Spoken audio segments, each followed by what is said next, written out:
Hello students, Kumar study circle में आप सबका स्वागत है। आज के वीडियो का मेरा टॉपिक इमाइल दुर्खिम है और ये वीडियो उन स्टूडेंटों के लिए है जो सीजी सेट एग्जाम 2024 में सोशियोलॉजी लेकर इस विषय की पेपर सेकंड का तैयारी कर रहे हैं।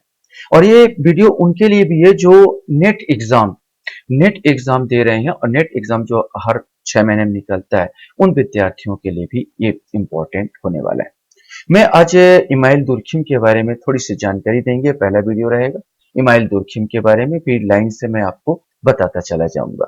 तो इमाइल दुर्खिम की अगर बात किया जाए तो ये व्यक्ति जो है बहुत बड़े समाजशास्त्री थे फ्रांस के, और ये व्यक्ति फ्रांस से संबंधित रखते थे। और ये अगस्ट कॉम्टे का, जिसको हम लोग समाजशास्त्र का जन्मदाता कहते हैं, अगस्ट कॉम्ट, जिसे समाजशास्त्र का जन्मदाता के नाम से भी जाना जाता है, उनके उत्तराधिकारी, सही उत्तराधिकारी कहा जाता है इनको, कि अगस्ट कॉम्टे के समाजशास्त्र के क्षेत्र में वास्तविक उत्तराधिकारी इमाइल दुर्खिम का जन्म 15 अप्रैल 1858 को फ्रांस के एपिनाल नामक कस्बे में एक यहूदी परिवार में हुआ था।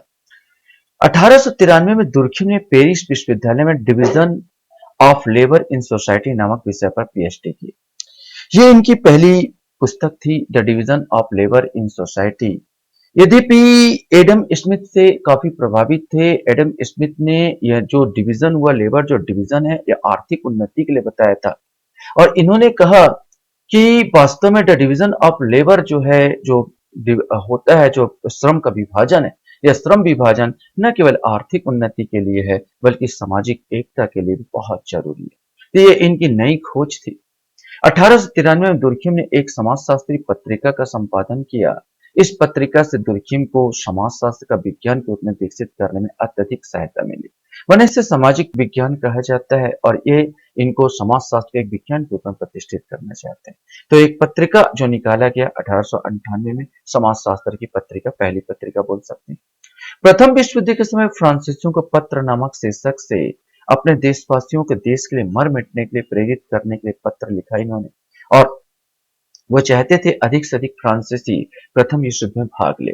इसमें उनका पुत्र भी था और पुत्र भी को भी प्रोत्साहित किया, और पुत्र भी इनके प्रथम विश्व युद्ध में लड़े और मारे गए, जिससे इनको काफी शोक हुआ और इनकी भी मृत्यु हो गई। माने सन 1915 में दुर्खिम का पुत्र युद्ध में मर गया।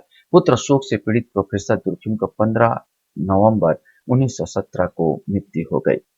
दुर्खिम के महत्वपूर्ण सिद्धांत की अगर हम लोग बात करें, क्या क्या सिद्धांत दिए थे, वैसे तो बहुत सारे सिद्धांत हमको इसको देखने को मिलते हैं, जिसमें से श्रम विभाजन के सिद्धांत सबसे पहला है, the division of labour in society. इन्होंने कहा श्रम विभाजन न केवल आर्थिक उन्नति में सहायक है बल्कि यह समाज में एकता में भी सहायक है। और इसी में दूसरा सिद्धांत इनका बन जाता है सामाजिक एकता का सिद्धांत।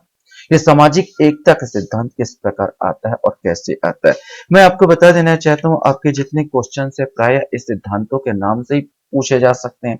जैसे बोल देता है श्रम विभाजन का सिद्धांत किसने दिया, सामाजिक एकता के सिद्धांत कैसे किसने दिया, इस प्रकार के सिंपल सा क्वेश्चंस भी आते हैं, इसलिए एक एक चीज इसके इंपॉर्टेंट हो जाते हैं। सामाजिक तथ्य की अवधारणा, सामाजिक तथ्य की अवधारणा भी इनकी एक मेन थिंकिंग है, जिसको हम लोग डिटेल से देख सकेंगे और देख पाएंगे। सामाजिक तथ्य की अवधारणा मतलब समाज की घटनाएं, समाज में जो घटनाएं हैं उनको सामाजिक तथ्य के रूप में निरूपित करते हैं दुर्खिम। तुलनात्मक विधि का सिद्धांत, आत्महत्या का सिद्धांत, दिस सुसाइड, ये बहुत इंपॉर्टेंट इनकी पुस्तक है। ये कहते हैं आत्महत्या, जो लोग कहते हैं व्यक्तिगत कारण, ये इनको व्यक्तिगत कारण को नकार देते हैं, बल्कि बोलते हैं आत्महत्या तो सामाजिक कारण है, समाज ने व्यक्ति को आत्महत्या करने के लिए प्रेरित किया।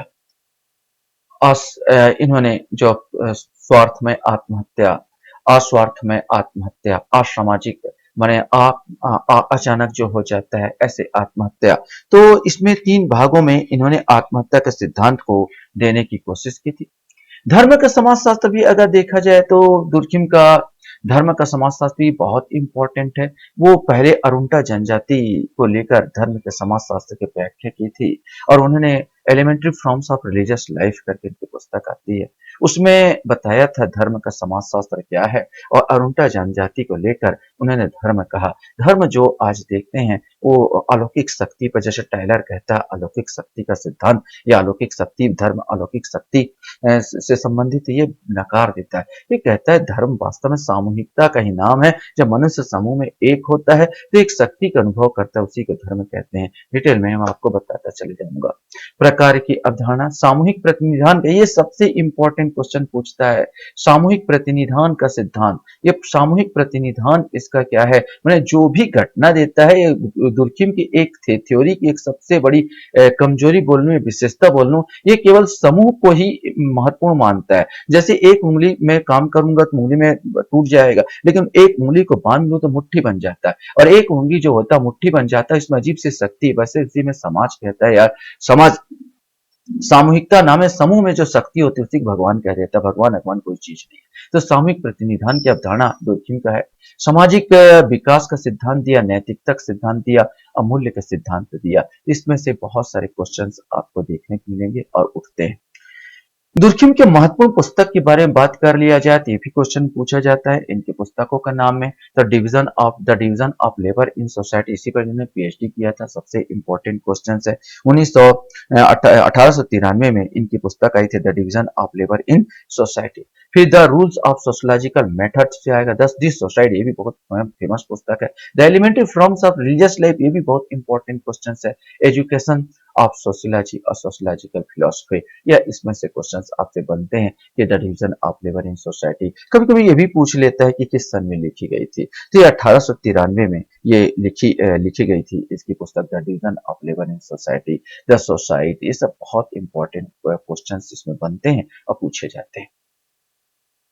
कुछ विशेष की अगर मैं बात करूं तो इमाइल दुर्खिम को विषय शिष्ट समाजशास्त्र, ऑब्जेक्टिव सोशियोलॉजी का पिता भी कहा जाता है।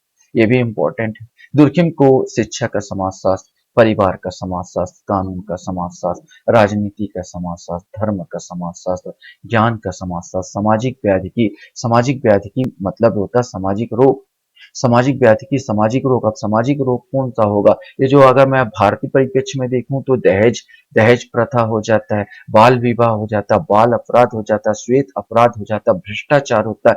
यही तो सामाजिक व्याधि है, यही तो सामाजिक रोग है। आदि प्रारंभ करने का श्रेय भी जाता है। आशा करता हूँ ये वीडियो आपको अच्छा लगा होगा। वीडियो वॉच करने के लिए धन्यवाद। Thank you very much.